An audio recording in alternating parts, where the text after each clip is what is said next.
राधे राधे दोस्तों, स्वागत है आप सभी का राधा रानी के छोटे से यूट्यूब चैनल पर। दोस्तों, आज हम बात करने जा रहे हैं देवशयनी एकादशी की। आप सभी को पता है कि साल के 12 महीनों में प्रत्येक पक्ष यानी कि शुक्ल पक्ष और कृष्ण पक्ष प्रत्येक पक्ष पर एकादशी आती है। तो उसी प्रकार जैसे कि अभी हमारा आषाढ़ महीने का शुक्ल पक्ष शुरू हुआ है और अब शुक्ल पक्ष की 11वें दिन एकादशी आएगी।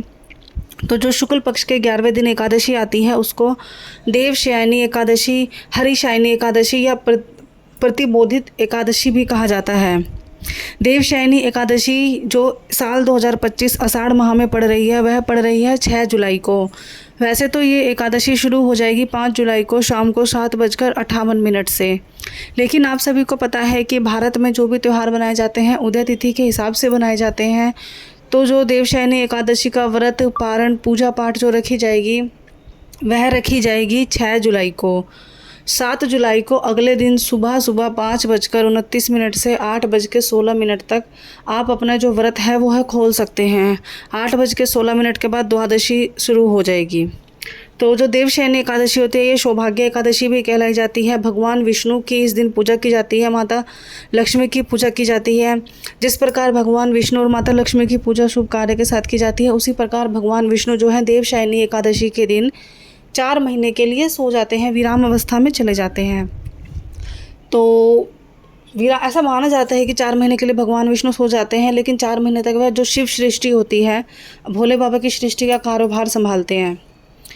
और देवशयनी एकादशी जिस प्रकार हमारी पड़ती है 4 महीने के लिए देव सो जाते हैं, तो 4 महीने के लिए हमारे जो भी मंगल कार्य होते हैं, शादी, विवाह, पूजा पाठ, मुंडन, मकान मुहूर्त, इन सब पर भी 4 महीने के लिए रोक लग जाती है।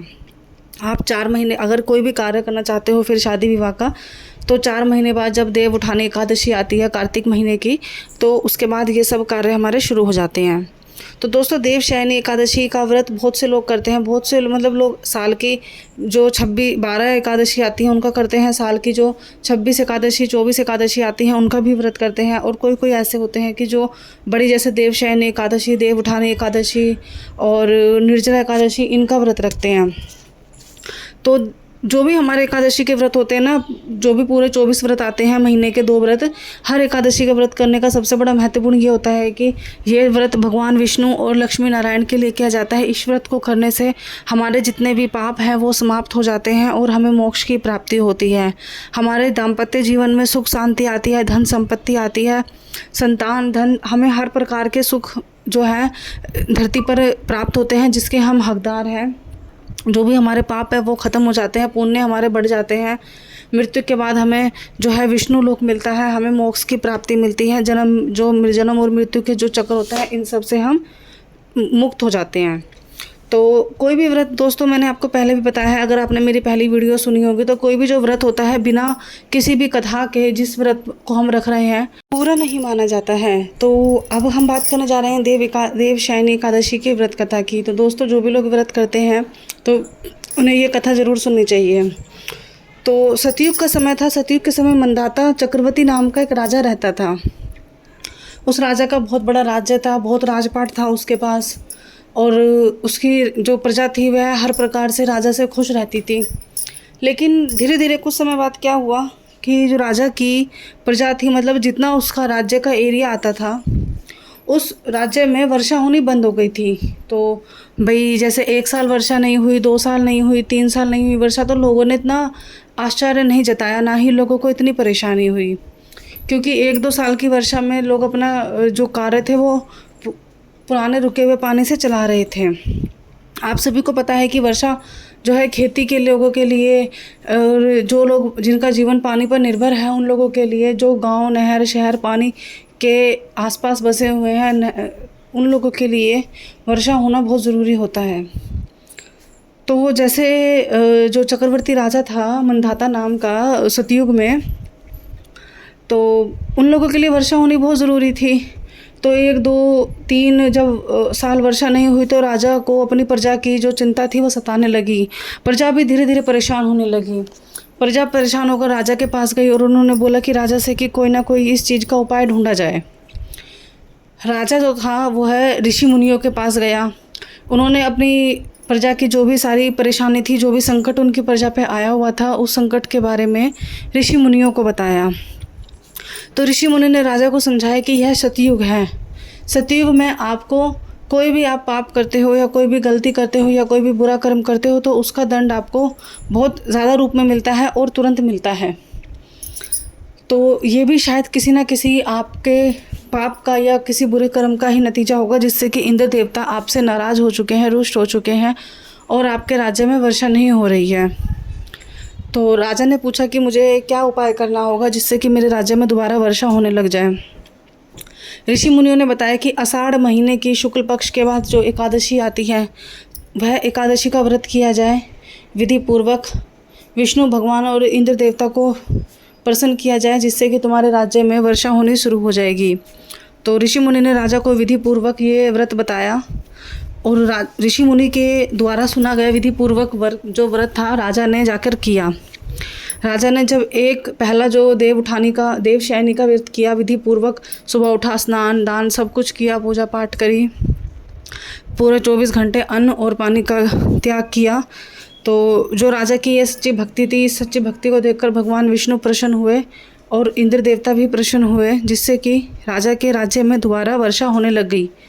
जैसे ही राज्य में वर्षा होने लगी तो राजा को जो है अपने एकादशी व्रत का फल तुरंत मिल चुका था, क्योंकि वह सतयुग था, अच्छे और बुरे कर्म का फल तुरंत मिलता था। तो राजा को अपने व्रत के मिले हुए फल से बहुत प्रसन्नता हुई, जिससे कि राजा ने जो है 12 महीने की दोनों एकादशी, शुक्ल पक्ष और कृष्ण पक्ष दोनों ही पक्ष की एकादशी का व्रत रखना शुरू कर दिया। तो दोस्तों, जो हमारा ये देवशयनी एकादशी या देव उठानी एकादशी या कोई भी एकादशी का व्रत होता है, ये एक ऐसा मात्र व्रत होता है जो हमें सभी पाप से मुक्ति दिलाता है और हमें अवश्य ही मोक्ष की प्राप्ति कराता है। इस व्रत को रखने से भगवान विष्णु खुश हो जाते हैं और हमें विष्णु धाम भी मिलता है, यदि हम बुरे कर्म नहीं करते, सच्ची श्रद्धा और विधि पूर्वक एकादशी का व्रत करते हैं तो दोस्तों, ये था हमारे एकादशी व्रत की कथा। अब हम बात करेंगे देवशयनी एकादशी व्रत को कैसे किया जाए। देवशयनी एकादशी, जैसे कि मैंने आपको बताया, साल 2025 में पड़ रही है 6 जुलाई को। आपको उस दिन सर नहीं धोना है। अगर आप महिला हैं तो कपड़े लत्ते, आपको कपड़े भी ना धोए तो ज़्यादा अच्छा रहेगा। एकादशी के दिन कपड़े नहीं धुले जाते, ऐसा माना जाता है। तो आपको उस दिन आप सुबह सुबह नहा धोकर उठकर अपनी पूजा पाठ करनी है, भगवान सूर्य देवता को जल चढ़ाना है और विष्णु भगवान की, लक्ष्मी नारायण की विधि पूर्वक आपको पूजा करनी है। और इस दिन आपको अन्न नहीं खाना होता है। अगर आप जल पीना, मतलब अगर आपको शारीरिक कोई परेशानी नहीं है तो आप जल भी त्याग सकते हैं एक दिन के लिए। अन्यथा अगर शारीरिक परेशानी है तो दिन में 2 से 3 बार, कम से कम भी 6 से कम बार आप जो है पानी पिएं। 6 बार से ज़्यादा पानी ना पिएं आप 24 घंटे में, इस बात का ध्यान रहे। और शाम को भी उसी प्रकार विधि पूर्वक पूजा कर अपना आपको सो जाना है। अगले दिन, जैसे मैंने आपको बताया, 7 तारीख को सुबह 5:30 बजे से लेकर आपको 8:15 बजे तक अपना व्रत खोल लेना है।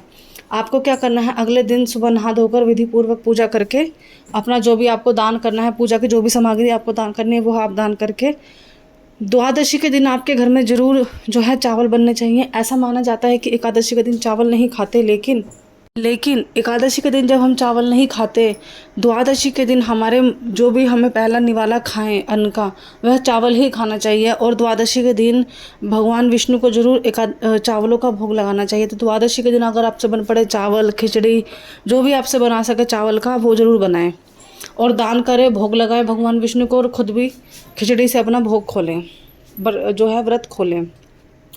तो दोस्तों, ये थी छोटी सी कथा देवशयनी एकादशी व्रत की, और किस प्रकार ये व्रत आपको करना है। इस दिन आपको झूठ नहीं बोलना है, किसी के बारे में बुरा नहीं सोचना है, निंदा नहीं करनी है, चुगली नहीं करनी है, और महिला है तो बाल नहीं धोने हैं।